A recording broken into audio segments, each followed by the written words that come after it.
All Hi, right. I'm Scott Dartnall, and thank you for joining us for the One Concept podcast. I'd like to welcome an old friend and respected colleague, Matthew Howe, licensed massage therapist. His other titles include husband, father, and president of Touch Education. Matthew, thank you so much for joining me. Oh, thank you, Scott. It's an honor to be here. It's just we've known each other for years. I was actually Mm, going through old photos last night sure. from going all the way back to Atlanta in 2011 when you Yeah. presented there, and just all those memories of things that we've done, and I think like, wow, have we been in this industry that long? Now, am I right to say you've been Yeah. what is it, 25 years now? Yeah. Yeah. 25 years. And what got you Yeah. into being a massage therapist? What was your life before that? How did you get into it? Divine comedy is how I describe it. I was in my early 20s, playing soccer collegiately, and life just kind of handed me a couple of curveballs. And in the summer of '98, my dad passed away from prostate cancer. So that kind of my soul took a shot with that one. And then, just trying to get my life back together and ready to roll. And not even a year later, I get into a car accident. I break both of my forearms. Wow. So it's like, and I was a goalkeeper. I'm not very tall, but I was spring loaded, right? So, but my hands have always been good. So that's kind of the foreshadow, right? And I remember I'd come home from the hospital, casting my forearms, the anniversary of my father's passing, and I'm like, what am I going to do with my life? Like, I don't even know, right? And so I'm at my buddy's house, and I got banana casts on my forearms, so I looked like C-3PO, walking around. And I grab a dart and I just chuck it at a map, and it hits Florida. And then 6 weeks later, I moved. I moved from Cincinnati to Orlando, just kind of on a whim. And at the time, one of my roommates came home from work and he's like, "Hey, I'm gonna go get some Reiki. Do you want to go?" And I was like, "I'm not really in the mood for fish, but let's do it." Right? I had no idea what Reiki was. So we go and get the Reiki session, That's and we're coming back to the house, right? And I reach down to the floorboard and I pick up a bottle of water, and I could feel the condensation on the palm of my hand, and it kind of freaked me out. I was like, "Whoa!" Right? And then I could do this, and I could do that. And I couldn't do that before the Reiki session. yeah. And I'm just like, okay, what is this all about? Right. And then so, I jump on my Windows 95 dial up computer and try and do some research, and then find out that in order to do Reiki in the state of Florida, you had to have a massage license. Right. So I'm like, well, let me go check out a couple of massage schools, and then ended up walking through the front door of the Central Florida School of Massage Therapy, Mike McGillicuddy School, Yep. and it just felt like I walked through the front door of my mom's house, Nice. and I was like, I guess this is it, and signed up, and then graduated from massage school. Let's see, was 14 months after my car accident. Wow. So when I started massage school, I couldn't even hold a 2 liter with my left hand. Wow. But then when I finished massage school, I was ready to go, and not necessarily full strength, but able to do 6 7 massages without any aches, pains, or problems. So that's where the divine comedy comes from, is like, you're going to break both your arms in a car accident, and then you're going to use them for the rest of your life. So That's it's incredible. been a wild ride. Yeah. That's a great story. It's funny, actually. I saw Michael this year at Yeah. I went and visited his school where he went to. Mm.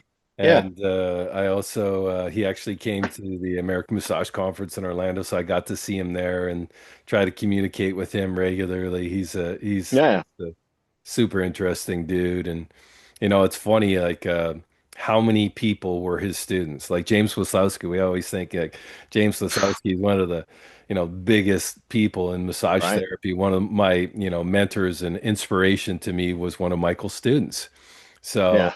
Michael's, and Yeah. he's worked with so many people from Benny Vaughn to the list Right. goes on and on and on. So yeah, Yeah. Michael's inspired generations of massage therapists. So Yeah. and he's still doing it. He's still going, right? So It's amazing. I was down there teaching this summer, and at the school, and ran into him, and I think he said, I'm going to be 75 next year. And I was like, like I've been doing massage for 25 years and he had like a 25-year head start on me, Yeah, So, in the NFL, they talk about the coaching tree, so when you think about like his like cultivation tree, that like those roots are spectacular, just incredible. So Just yeah, incredible. yeah, yeah, He's a very he's a very humble man. I got to work with him quite a few times because he worked with a friend of ours, Linda Solon Wolf. He used to do some sure. training. So Best I got laugh to in the see, world. yeah, I got to see, yeah, exactly. I got to see him numerous times. And he came up and taught for us years back when we ran a conference, the Canadian Massage Conference in Niagara Falls. And he came up Mm, because he was good friends with Kenzo Cassie, mm, and sure, yeah, so he came up and he taught also, and it was just great having both of them there. And of course, Michael had known him for years and trained under him, and yeah, pretty much, of course, knew everybody in the massage business. yeah, But again, yeah, always kind of, could teach anything at an expert level, but kind of just pretends in his own ways, just very humble about, yeah, who he is and what yeah, he does and stuff, right? So just an yeah. incredible guy, just an Yeah, he incredible was a great mentor. He was a great mentor. Pardon me. I'm getting all choked up here. Um, so there you have a partner in your business, correct? Hmm. Yeah. Hmm. And Yeah, my wife. your wife Nikki, Yep. right? So Hmm. Yep. tell me how that came about. First day of massage school. I sit down in the back row, and this cute little blonde girl sits down in front of me, and we're in, the beginning of massage school, kumbaya circle of like, Yeah. what brought you here, and this and that, and the world of massage is very full of all kinds of personalities and archetypes and characters, and um, it had gotten very patchouli like in the room, right? Like lots of, the universe this, and my spirit guides that, and we kind of get around to the end. And she take this big. She's like, I guess for me, it started all about the time that the earth cooled. And I just looked at her, and I'm like, and like 60%, just kind of taking the piss, but then 40% honest. And I was like, I guess that's her. And I called my buddy on the way home from massage school that first day. I was like, bro, I think I met the one. And he's like, that's not possible. I was like, I think it's possible. So, here we are 25 years later, and it's totally possible. Can you tell me, I've been inspired. I've reached out to you. You've been very um, generous. You're always a very generous person. Teaching from when we couldn't teach in person, you taught online for us. Sure, yeah. And talk to me about touch education and talk to me about the trauma informed practice. And, I'm just trying to, I know it's body work for PTSD, but Hmm. I was really interested when you started talking about, trauma informed and how it works into our scope of practice. And you're very good at understanding that massage therapists, not that we have to stay in our lane because we don't, but we also have to be thoughtful about how we communicate what we're saying to other therapists and to our clients. So, and Yeah, I looked at your chart and I was inspired by perseverance, awareness, presence, kindness, integration, grace, all these points that yeah, really made me think. And I said, I got to talk to Matthew about it. I really kind of want to take a little bit of a dive into this. So, can you tell us about that? yeah, yeah. Touch education was originally born after a long day working at a spa. I was a young massage therapist, and my whole day was couples massage, right? So like I'm watching because I think I'd been licensed maybe a year at that time. And I'm watching these seasoned therapists all doing their thing, right? Because I'm a sponge. Like, let me learn what they're doing, right? Because, they've been doing it for like 8, 10 years. So as a newbie, it's like, man, they're the masters. Let me, what are their body mechanics like? Like, how do they talk to their guests? And, what I had realized, uh, after just kind of bouncing some ideas off a friend is like, there's a lot of people who go to massage school and they learn massage, but there's not a lot of people that teach touch, and as an athlete, as a soccer player, like that's it. Like if you don't have a good touch, you're relegated to just watching. So that's kind of where touch education was born, is like I think there's an I think there's another level to what we can do if we integrate that power of like the how, the what, the when, the why of touch mattering. Like how do we how do we take this great gift and just make it accessible to everybody? And so over the years, I just kind of cultivated that idea, and then Mike encouraged me to become a CE provider after he had hired me to become an instructor at his school. So I was able to, cut my teeth and in his classrooms, learning my teaching style and continuing to feed my passion for massage therapy. So touch education as a CE provider started out teaching spa therapy, like stone massage and scrubs and wraps and product sales and advertising and branding and stuff like that. And I realized that like that's cool, but that's not really my passion.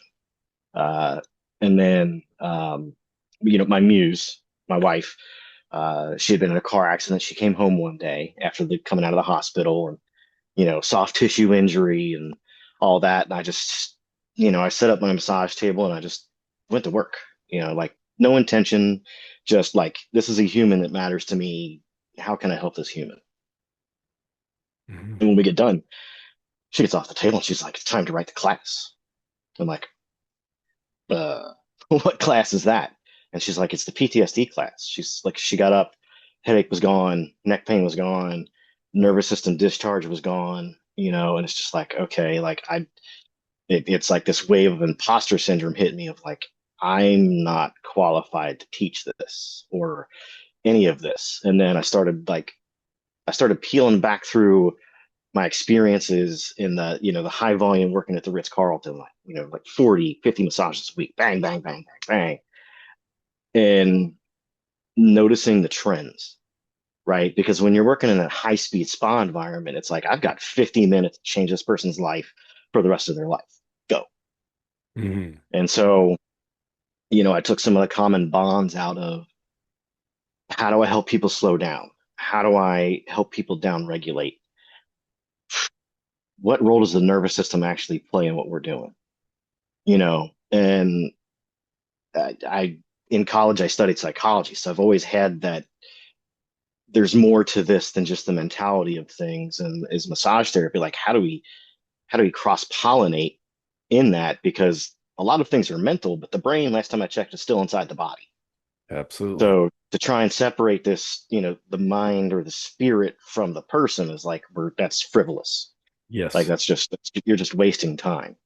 Uh, And so out of that, and then at the same time, I had my dearest friend was in the army, and first deployment, second deployment, third deployment, every time he came back, the crack just got deeper. And I'd fly home when he would get back, and it's like, all right, is this going to take 2 days to downregulate? Is it going to take 3 days to downregulate? How do I get him off of the couch away from playing Call of Duty and like one, go take a shower because you stink, right? You're not in the sand anymore. Like you're on your couch at home. And two, let's go get some food. Takeaway is great, but like let's go on the other side of town and have a beer and watch some Champions League. Just Exactly. chill. Um, and that was the genesis of Bodywork for PTSD. You know, and then over the years, just learning how to piece things together for therapists to go. You know, we're not mental health counselors. We're No. not social work, right? So we don't have a dog in the fight when it comes to counseling, but we do when it comes to helping people understand what it's like to experience their body in a safe way. Yes. Uh, because sometimes it's the first time in a long time that somebody's been able to feel safe in a room in their body with a stranger. Sometimes it's the first time ever, Yes. because some people they're just born into trauma. Not everybody gets to come out to, you know, awesome parents, stable home, consistent food, safe house. Uh, Exactly. you know, you look at some of the numbers today of like the kids in the local school districts that are homeless. They're living out of a car, and they're expected to go to school and still pay attention. Like, time out. There's some things that are a bit askew, like things are amiss at the Circle K, as Bill and Ted would say. Um, uh, so that's where it really came from, and the idea of trauma informed really started to surface and show up in my bandwidth years after I had created the PTSD class. And so I was like, well, this is new to me, so let me scratch this itch and let me dig into it, and I realized that, being trauma informed just means being a better human, right? So like a lot of the a lot of the therapy that people get around mental health and trauma is this idea of, well, let's go back to when it happened and let's reframe Yeah. your experience so that when you have a flashback, you can operate. It's like, I don't mean to be crass, but that's kind of bullshit. Like you can't change the past. No. And my experience with people surviving trauma is a lot of them don't want to go back. Like they've done the let's go back. They're ready to draw a line in the sand and walk on. Exactly. And I felt like there was a therapeutic space to give them that opportunity of, you don't have to go back. I don't need the details. Some of the techniques that I teach, it's like I don't I don't need your story to be able to help you. Your body's going to give me enough information for us to be able to help you feel your body, slow your body down, understand what your triggers are, Hmm. develop tools to reduce your sensitivity to those triggers, not in a numbing way, not in an avoiding way, but in more of like a Neo at the end of the Matrix way, where he's like, I'm just not going to get hit by these bullets anymore. You That's know, just kind of give people the chance to wake up to the possibility of, you get to live the life you want. You don't always have to keep one foot in the life you were dealt. exactly. And massage and body work is my pathway for doing that. It's really being able to dig into the relationship that we have, that therapeutic relationship between the practitioner and the client or the patient, right? You can't run a double blind placebo randomly controlled trial on that relationship, right? Because the human that comes in, we're going to have you come in once a week for the next 13 weeks and we're going to measure all these matrix. Like, well, every time that person comes in, they've lived an entire week since they last came in. So that's a completely different person. They've lived things, they've let things go, they've added things, they've evolved, and so that's that's the battle I have in my brain, is how do I balance the science of it with the art of it? Because I did like the trauma informed, like you want to resist re-traumatization. Like you don't have to go back through it to heal from it. Recognize the prevalence of it. It's everywhere, right? We all lived through COVID, Yeah. right? I don't know a single person on the planet that's not broken and damaged, right? We're all walking our own path, right? So like my wife and I, we came up with a, a term, right? And that's trauma stay, right? The trauma in me acknowledges the trauma in you. It allows us to just be humans so that we can take all of the division out of, especially out of my treatment room, Yeah. right? Because what happens outside of my treatment room, I have no control over. But when somebody comes through my into my room, I it's a simple question. Are you a human? Awesome, because I am too. And that's where we're going to start. And then that's where the therapy begins, is we don't have to put on pretense. We don't have to put on the face. You don't have to put the mask on. You don't have to pretend, right? Because as body workers, you've been doing this long too. The body doesn't lie. No. No, it You know, doesn't. it's going to tell you the truth if you give it the chance to express itself.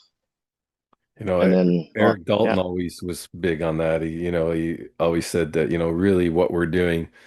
And the first time I heard it was when he said brain-based therapy. I didn't scoff at it. I kind of like, oh, well, how are people going to take that? Are they going to think that it's all in their head? And he goes, well, wouldn't you want to have some power over what you're experiencing? Being able to say that, yes, I do have the ability to work through. I may not be able to solve all of the things that are going on in me, but some of the things I do have the power to be able to control. And I always thought about that. He goes, he said, people, they poo-poo the placebo effect. And Mm, that he said that, someone comes into your clinic and they're it's warm, they're welcomed as they walk in. They come into your room, it's clean, it's warm, it's welcoming again. You're sitting there, hmm you're listening to them. He says you're 70% successful before you even start working with that person.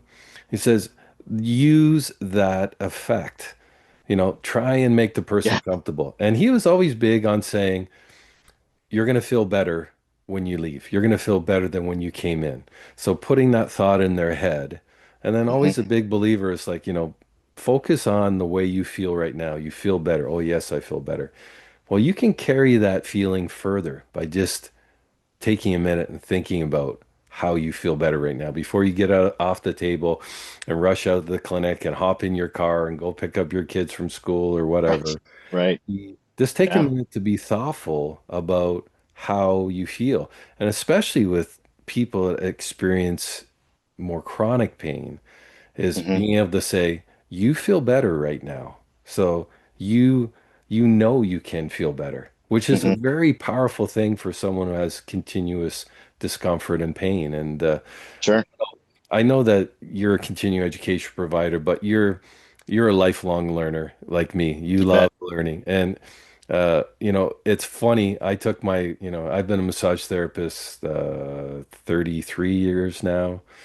Um, my my cousin Todd, I think he's like at 38 years. And probably about 8 or 10 years ago, we got introduced. Eric Dalton came to teach for me, and then we start going hmm to some of his different events. And my cousin, to me, is like the one of the best massage therapists I ever met in my life. Sure. And he always says that changed the way I practice. Going, Mm, it just reinvigorated me. And that's why I always try and encourage people. Of course, I mm. do run continuing education conferences and that, but I always tell Right. therapists, I said, you want to reinvigorate yourself and reinvigorate your clients. Go Sure. be with some like-minded therapists. Go see somebody that inspires you. You might already even think you know what they're going to say, but it is inspiring. And once you're inspired as a therapist, that inspiration, I think, comes through in your treatment. So never Yeah. stop learning. When I see therapists, oh, I haven't been to anything in 5 years or whatever, and I go like, how? Mm, How is that possible? Right? You need to be a lifelong learner. You're a healthcare professional and it stimulates you. It makes you happy. It's great to see people that you haven't yeah. seen in a while. And half this fun stuff happens when the class is over. You stop and have a coffee or a drink and just kind of discuss Sure. where your practice is. Because we work in these rooms by ourselves. Like we have a client, but Yeah. really we're kind of isolated in our own world. And You getting out, bet. working with a whole, like I remember the first time I went to one of Eric Dalton's class. I'm surrounded by like 200 or 300 other therapists. And I was actually kind of intimidated. There was a lot of really good therapists in that room. And I said, well, how many times have you seen him? And people turn, I've seen him like 6 times. And I'm going like, well, haven't you learned everything? And they go, no, Mm, no. It's like I get one little morsel each time I come, and I hmm take that back and I integrate it into what I'm doing. And that I think really kind of turned the switch again for me because I was always running the conferences and not being the student. And I finally, mm, about 8 or 10 years ago, I started really being the student again. And I think it changed my mm. practice, changed my mind. Oh, that's awesome. So I think it's just, Yeah. it's good for you. It's good to learn new things, right? So, Yeah. Well, how many times in your practice have you taken a class where you came out of that class and you're like, this is going to change the way that I do things? Absolutely. You Absolutely. know, it's like we get to keep reinventing ourselves, and it's even if you take a class and it's junk, you come Yeah. out of that class with, okay, this is what I'm not going to It's do. it's true. It's 100% true. And I just think that we are no other health profession gets to spend the amount of time with Mm, their client or slash patient, whatever you want to call it, that sure. we do. We hear these stories every day of, "Oh, I went and saw my doctor. I got 5 minutes with him. And I Right. can only talk about one thing. I had a couple things going, but I didn't get to talk about him. And I want to talk about bringing my husband in, but we didn't have time to talk about that. Yeah. And Right. when they Yeah. come in and you're sitting there, it's like, tell me what's going on. Well, we'll start the massage. Well, I have like 15 minutes before and after my massage. If I have to take longer before and after, sometimes a half an hour, I don't care. My Right. clients know that.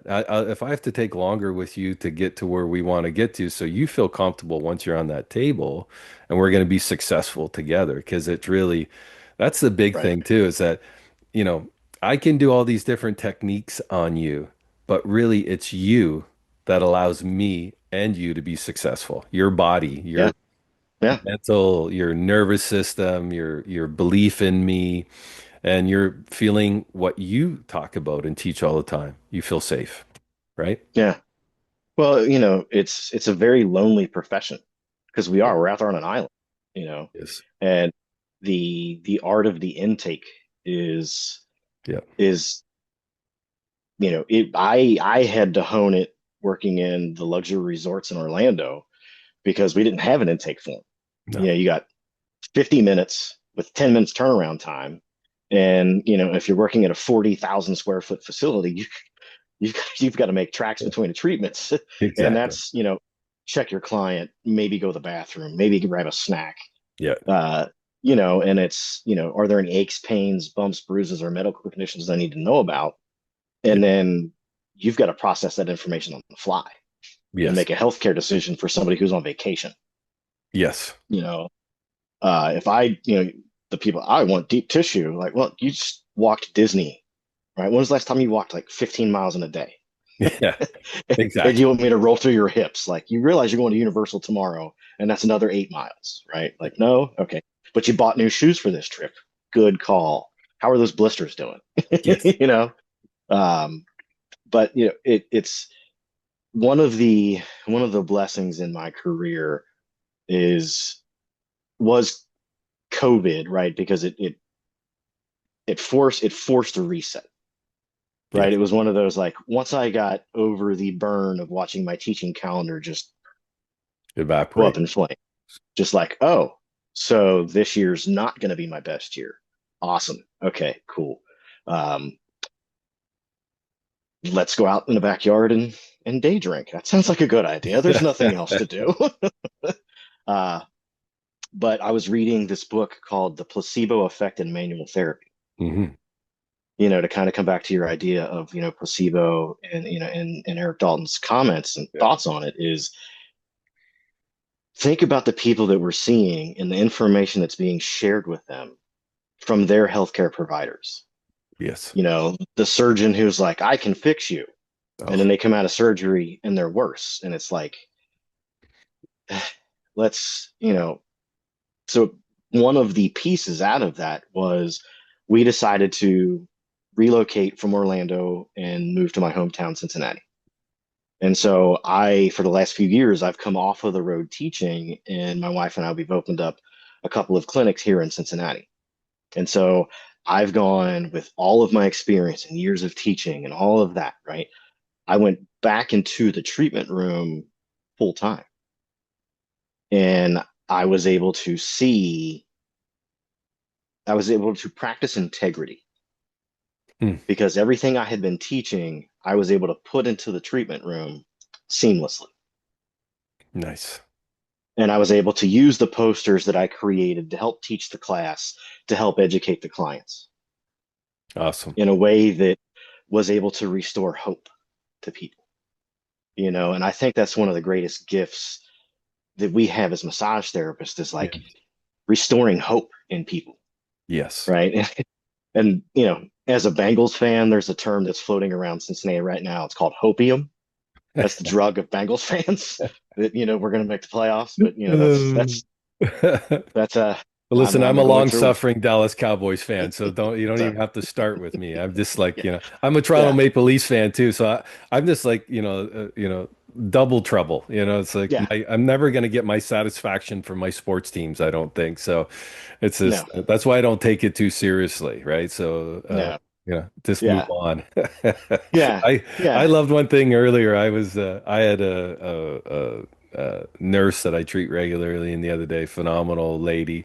And it's funny, it really kind of blows me away of the age of so many nurses that a lot of nurses decided to stay in. They've stayed Mm, in, and this lady, sure, so funny, and she comes in and she starts talking about, you know, I, I kind of prefer to get uh, um, deep tissue massage. So I said, well, mm, I know that you teach other nurses, right? You do other work, right? And I said, what are words that, there are words I'm sure and statements that trigger nurses. I'm saying, you want to trigger a mm, massage therapist? Tell them that you mm. want deep tissue or deep pressure. People get so, I always laugh because people get so uptight when you say that, right? They're like, what does that mean? What is, what does that mean? Like, am I supposed to push harder? Or am I supposed to do whatever? And I always, she started laughing. She goes, "Oh, I've got a bunch of them in nursing that just drive people crazy." And I said, "Well, this word to wise to say that,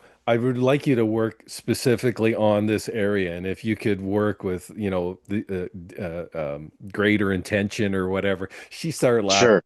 We had a great conversation about that. I said, you don't have to worry about me giving you enough pressure. I'll give you, whatever pressure you want and stuff. But I said that is like that's like a trigger for massage therapists, You and betcha. we just had a Yeah. great laugh over that, right? It was just Yeah, great. I spoke at a massage school last night to students who were getting ready to graduate. Yeah.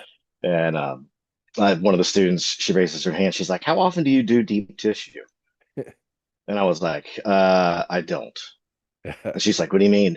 What do you do when somebody comes in and they ask for deep tissue?" I was like, "I educate Yeah. them." So I'm gonna borrow your little trigger turnaround Yeah, there for the next time I get to have that conversation with a client or a patient.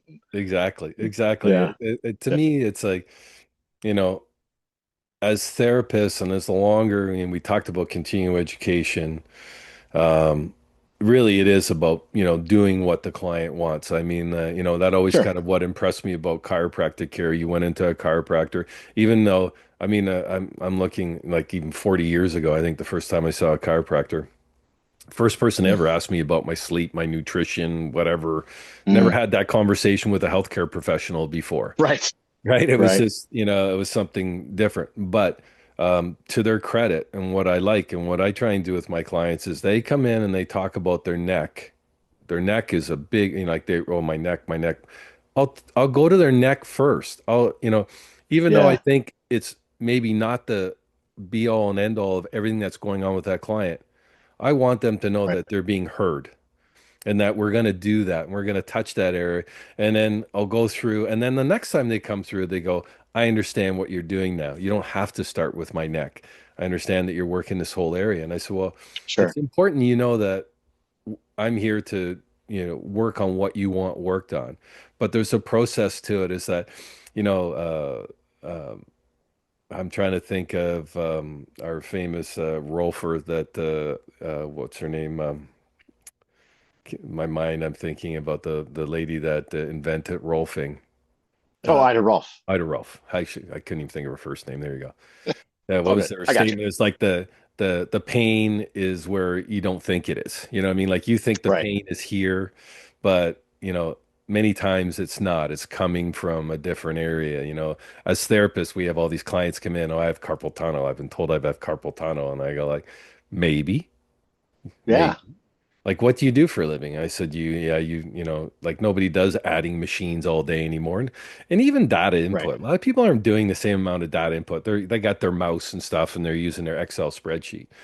I said, lots of times it may not be coming from there, and spend a little bit of time on that education, showing them. They're like, oh, Now I understand. And then Yeah. going through those exercises to eliminate everybody. And I always use I can't even remember who used that analogy, as saying like, your neck is the tap and your hand is the end of the hose. It's like the nozzle.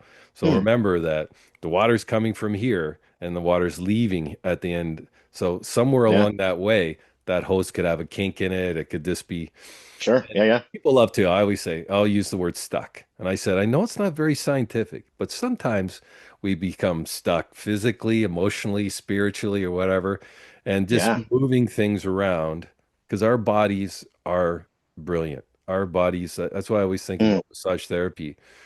I'm always so surprised that in a really healthy individual, how quickly massage therapy can, advance them, get them back to where Mhm. they want to be. And even a chronic person, how massage therapy can quickly make a change in that person or over time. So what Mhm. we do is really super important stuff.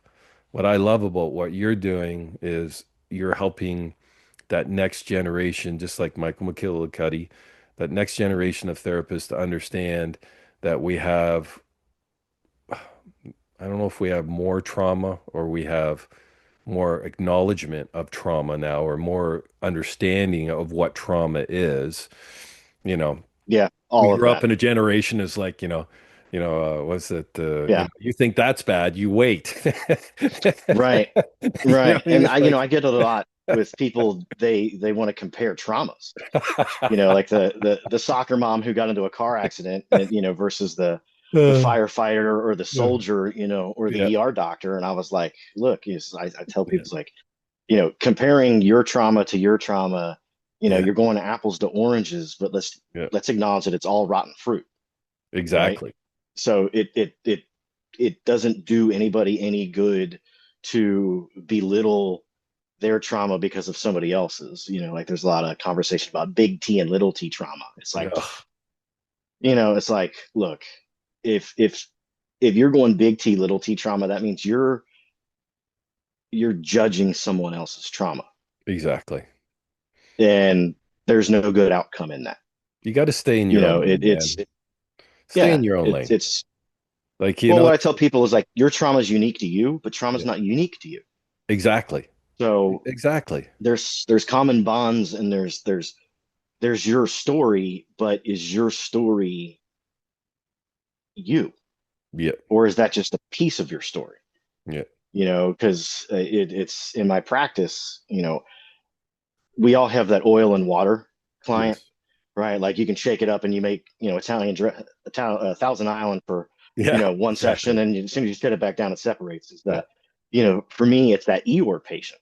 Oh, my tail fell off again. It's like, look, bro, you're a stuffed donkey, right? So let's sew the tail on or just throw it away because it's not really important to your Uh, story anymore.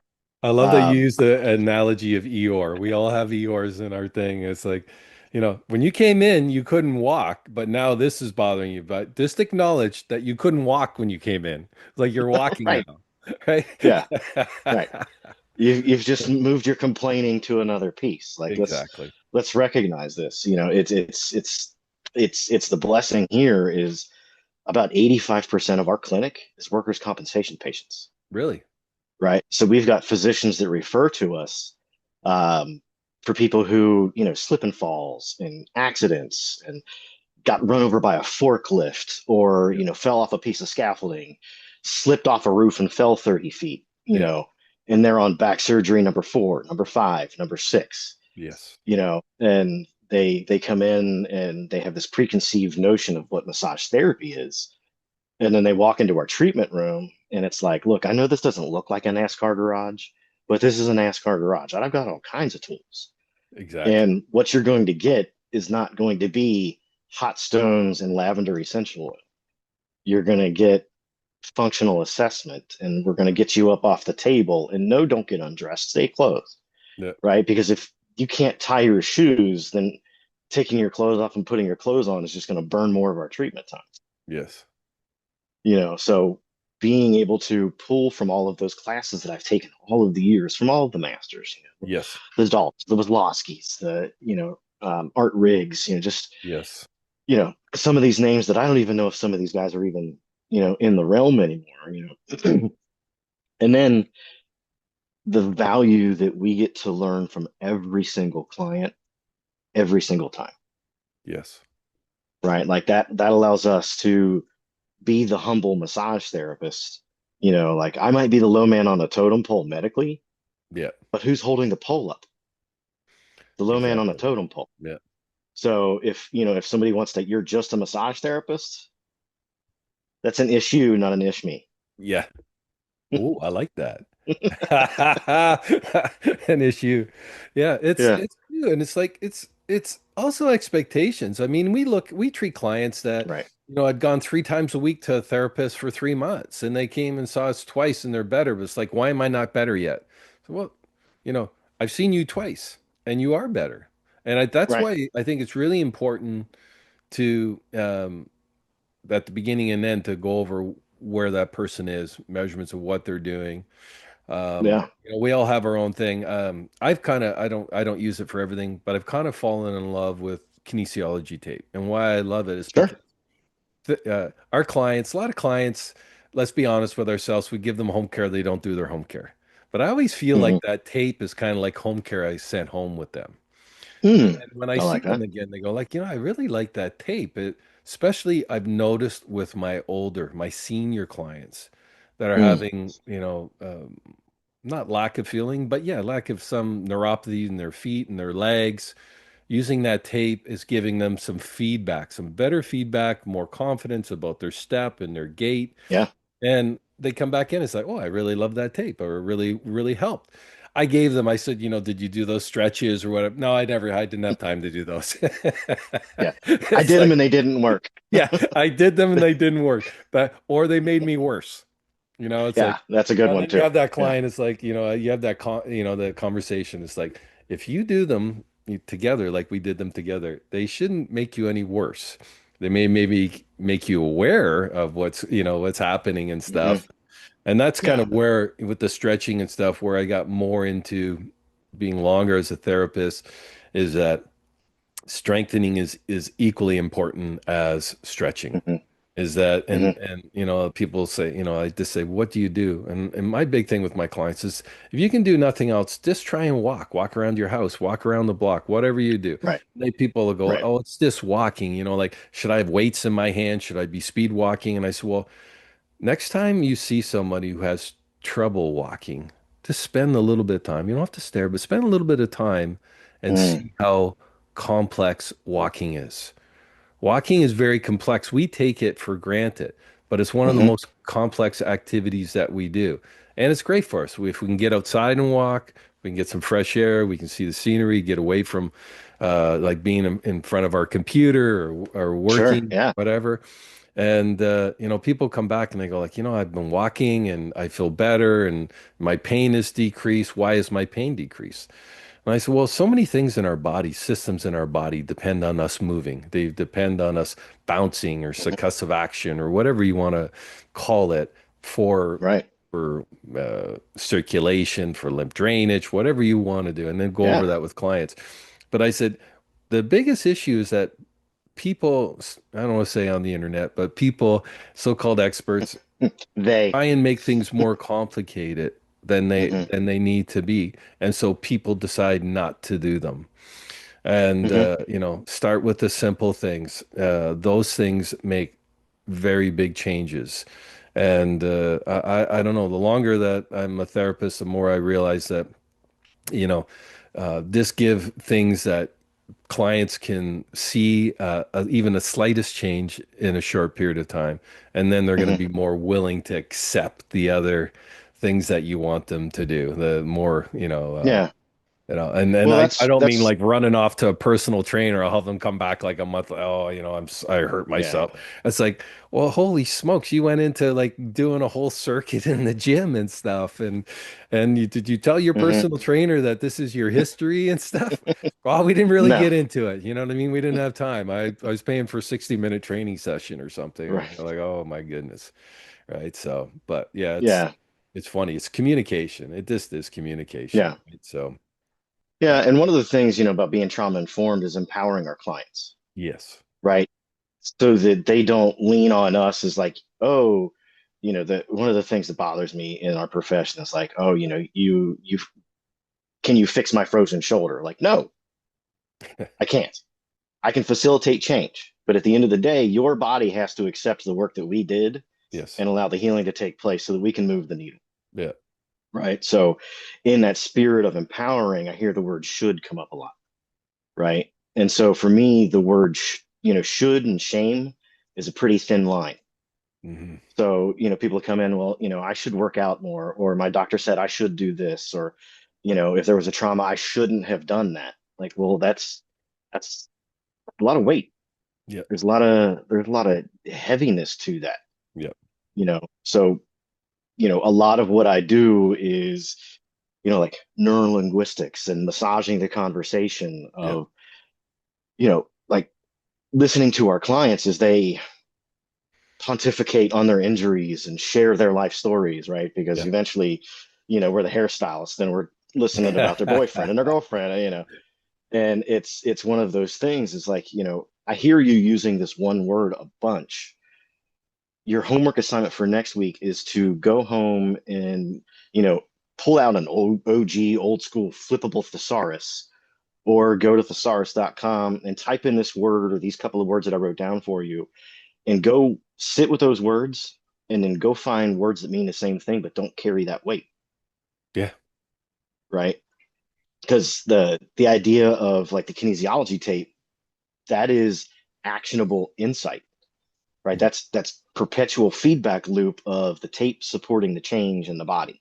Yes. And that's one of the things that, that I've honed over the years is how how simple of homework can I give my clients that's going to give them return on their investment, right? Because I can list, 15 stretches and these different exercises, but what's the plausibility that they're going to do any of them? Yes. So it's all right, cool. Homework assignment number one, I want you to go home and just breathe, right? Or one of the things that I love about not being in the spas, I love my time in the spas. Yeah. Got to work with all kinds of massage therapists. I wasn't on an island, right? When I worked at Yeah. the Ritz-Carlton, on any given day, I'm working with anywhere between 32 and 40 other massage therapists, Wow. that are all top tier people. But being in my own treatment room on my own island, right? My sanctuary of solitude, is I get to listen to my own music, right? So when clients come in, it's not going to be, Enya, she can get on that boat and sail away. Just go, just go, like I'll stop my treatment in the middle of a session and skip that song, just be like, no, it's done. So a lot of times I get to sort of manipulate the ecosystem Yeah. for people to kind of amend their expectations Hmm. of, well, I'm going to get a massage. Yeah, but this is different. This is this is different. Like I come in, because it's worker, like I said, most of my patients now are workers' compensation. So it's not, you know, soft music, nervous system down regulation. Yeah. It's, can we have a conversation with your nervous system that allows you to stop guarding as much so that Yes. we can facilitate change in the tissue and enhance that feedback loop? Hmm. So I know through my intake form the age and some demographical information of my clients. So unbeknownst to them, I curate the music playlist, Nice. right? So like, yesterday was it started off with Motown, Right on. and then it shifted to it was number one hits from the 80s.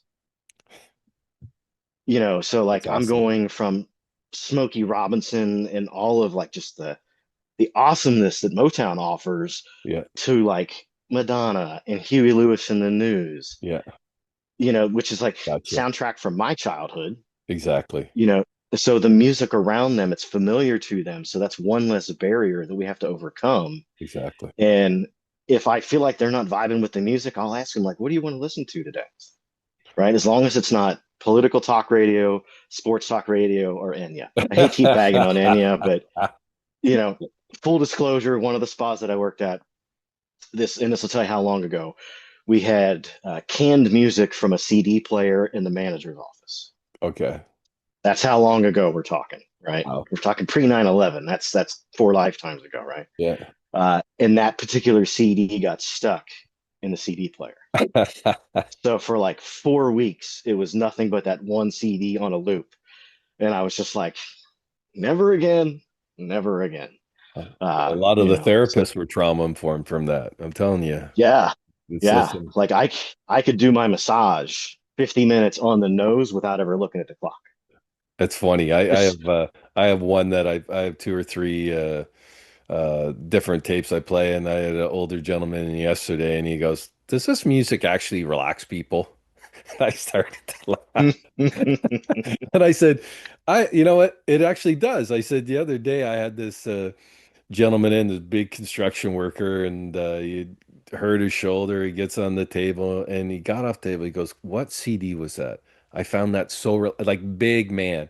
Last words I ever expected to come from his mouth that he just loved sure. this relaxation music. But this older Yeah, gentleman couldn't stand it. It's like, do you yeah, have something else that you could put on? I go, absolutely. I said, next time bring your own CD and stuff. Like bring whatever. You can play from your phone. yeah. I don't care. It's like I had one person I used to see, and all she wanted to hear was The Weekend. So, I don't mind The Weekend, but it was like every, for an hour, it was like I think I'm hearing the same song over and over again, but it's like, it's like whatever, I'm fine. Yeah, yeah, It's like whatever. It's like whatever makes you happy, relaxes yeah, you. And it gets back yeah. to you're talking about, people coming in with anxiety and trauma because the world's full of it. And, Sure. that's what I talk to young therapists about too, is that, you know, how you're going to hurt yourself, in my belief, is that you're going to try and work that anxiety and hypertonicity out of that person's body. Well, Mm, if you take a few minutes besides the intake, get that person on your table, put some heat on them, a big blanket on them, do a little rocking with them. yep. You try and Yeah, bring down that yeah, level of anxiety and tension, yeah. anger and sorrow, or whatever it is that's filling that person. And Sure. it's going to be better on your body. You're going to not have to work as hard because if you're going in there and say, well, that person needs deep tissue and I'm going down, I'm doing all this, whatever. I said, you're going to end up hurting your body because you're working through stuff that isn't just physical, right? Right. Take Right. the time, take a few minutes. Just try and bring that person, as you'd spoken earlier, bring that Yeah. level down. Just bring that level, Yeah. and you'll Yeah. And save yourself. You save your if you body. blow your back out working on them, they're not going to pay your mortgage. No, no, not at So, all. Yeah, you and know, and, the and the like yeah. I think that just a few minutes of just trying to get that person relaxed, get yourself centered with that person, kind Hmm. of feel where that person's coming from. Because, Yeah. we all have patients that are, clients that are a little bit more high intensity, right? And, Yeah. I see Yeah. them as soon as they walk in the door. It's like, we ready to start? Am I ready? Can I start my massage? And it's like, absolutely. We'll do whatever you like. Like right off the Yeah. bat, I'm trying to take them down. Like, I'm not like, no, we'll Yeah. get ready when I'm ready and all the rest of it. No, it's like this person is kind of looking for a conflict or looking for someone because they've been Hmm. going against that all day. And I'm not going to give Yeah. them any of that. I'm not going to give them any of that. They're going to get, No. it's like, man, you're here to relax. I'm going to help you relax Yeah. and feel better and stuff. And I think that just comes with experience and Hmm. doing lots of massage. That's what I say to young therapists too. I said, what makes you a better therapist? I said, lots of treatment, lots of exposure, because all people are all different. Different things Hmm. are going to work for them. It's going to make your practice more successful, and it's going to make you a more successful therapist. And, you know, um, I sit on this committee for a college in the area, and, like, especially young female therapists tend to be busier than the guys at first. They're going to be Sure. Of busier. course. And I try and tell them, I go, like, one, you need to set your schedule. You're the healthcare Mm, professional. You're just not filling a slot in this clinic. You need to set, well, I can make this much money and I have a student loan to pay. And I go, like, you also have to think about your longevity, about this is right. how many people that you should physically be doing a day. Like when I started, I was crazy. I was doing 10, 12 people a day, like everybody else. Hmm. But Hmm. That's why I see the turnover in our business, especially Hmm. young therapists, young female therapists hurting themselves because they're full Hmm. right off the bat. They're having to deal with all this kind of heavy work that they're not quite ready for. They haven't built Sure. up resistance to it, not resistance, but stamina to it. So it's Right. like, that's the other thing with young people, young therapists. It's like I know it's exciting to get out there and treat as many people. I had like, oh, at my clinic, I'm full all this time. But also remember, it's like, you want this to be a career for you. And Hmm. I don't want to say slow and steady, but steady wins the race all the time. It just Yeah. does, and you have to be aware. Yeah. And I'm always surprised how many massage therapists don't get massage that don't, like when was the last time you had a That massage and stuff? It's like you're working your that's body, befuddling. you're a physical worker, you're doing physical and you're doing a lot of emotional work. You have a lot of emotional things that are being exchanged with you and energy Hmm. every day. It's like you need to get regular therapy. You need to set your boundaries with your clinic owner about how many clients you're going to see in one day.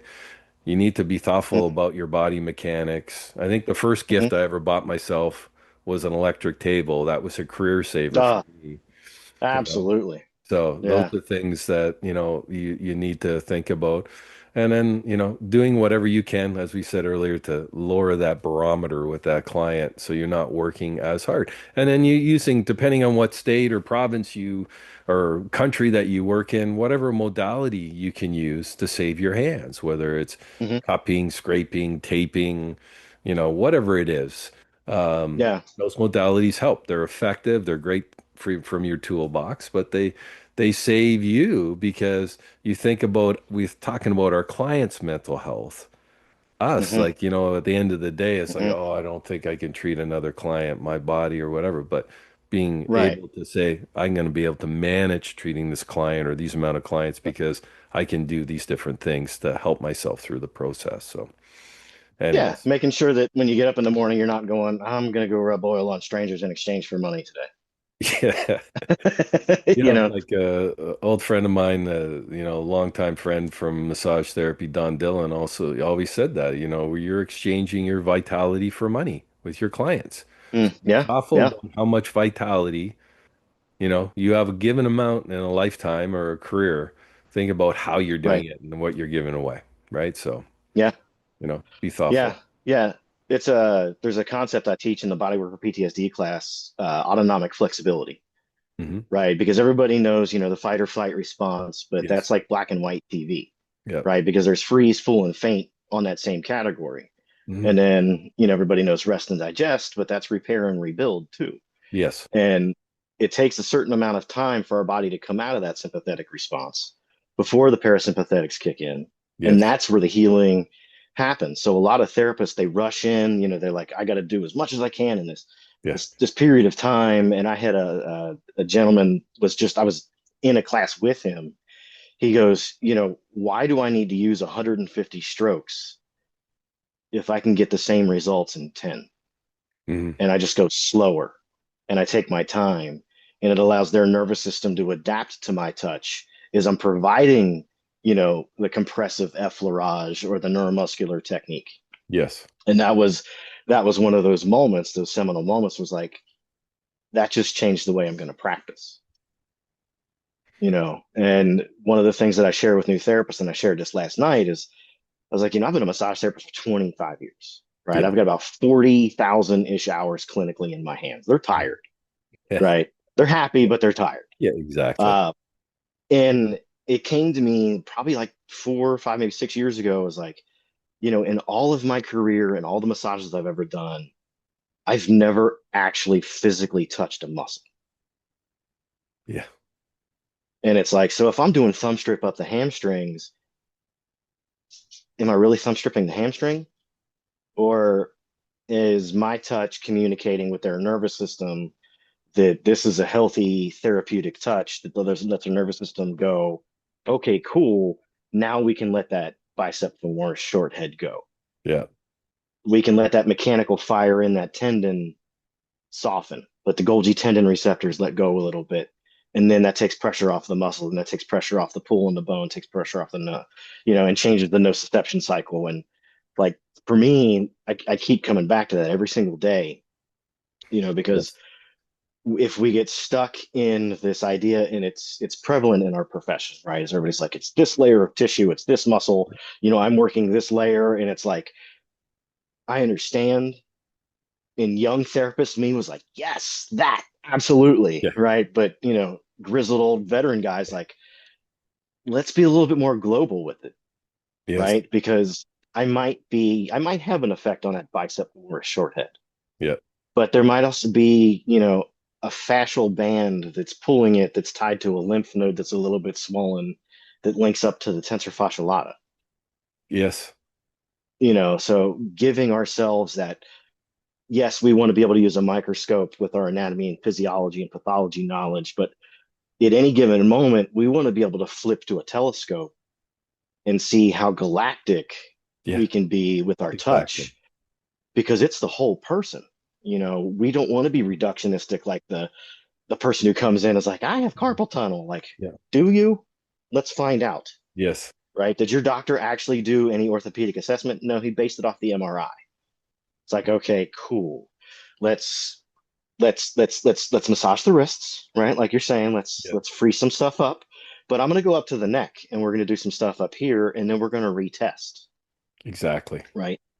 Giving them that opportunity to go, I've been seen, I've been heard, and I've also been educated as to how my body can heal, I think right? it'd be And cool then, to see it'd be cool to see you as like Neo doing like one of those massages, and you can, as you're stroking along the leg, it's lighting up. This is my intention. I'm sure, using the hamstring. I'm not actually touching the hamstring, but I'm touching the hamstring. I'm manipulating something like that. And then seeing it stimulate up the spinal cord into the brain and the brain back down. It's like, all the yeah, different things kind of cascading things going on all at one time, and just showing about that'll how be a good use for AI. that's it. There we go. There's a use for AI right there. That's it. We just make make massage more exciting and stuff, right? So Yeah, yeah, yeah, and I mean that's what goes on in my brain. yeah, Like I'm very much, um, equal balance of art and science, yeah, right? Because if everything becomes science and it has to be provable, and it's yeah. clinical and laboratory, then we lose the soul capacity Yes, of what we do. And at that point we might as well just surrender our careers to the robot massage, exactly. wave that's coming. It's inevitable, Yeah. right? But you can't replace that soul connection. You can't replace that human touch, You can't right? replace intuition. You can't replace like, thoughtfulness and caring, and you just can't do it. Right, You just can't. right. And so I The just robot's not going to give you the mm-hmm or hmm, good. right? That we intrinsically just, it comes through us and lets them know using nonverbal communication, I'm sensing what you're sensing in a way, you're safe, and it's safe to keep going, Awesome. right? Like there's no robot that's going to replace that yet. No, no. I don't know. Wait Nobody's till we get uploaded into the matrix, and 100 years later, we can revisit this conversation. Is the bot form of us, as exactly. we When traverse through we're space. when we're recording this podcast, you have a birthday coming up this month, right? Don't you? I do. I do. Yeah, December 30th. yeah. So it's we're in December now. Hopefully, I'll have this out, and everybody will be able to see it before or just after Christmas. So I want to wish you a very Merry Christmas and happy holidays, and your family all the best. I thank you very much. I reached out to you. I said, listen, I've got this idea. I kind of want to start this podcast. And how do you feel about being my first guest? So, Matthew Howe, Yeah, thank you very much. I really appreciate absolutely, Scott. Yeah, it's an honor to be here, to be the first one. it. Um, and Merry Christmas and Happy New Year. And to anybody that watched this, we're in this together. It's Yes. not about the me, it's about the we. Yes. So let's stay connected and keep doing the good. There's good to be done. Absolutely. Those are wise words. There's no competition in the massage therapy field. There just No. isn't. People say, oh, that's my competition, this or what. It just isn't. We're here to help Yeah. each other. because There's ultimately, enough trauma to go around. We're good. thank you again, brother. I really appreciate your time today. And again, be well. Yeah, my pleasure. Thank you. Cheers.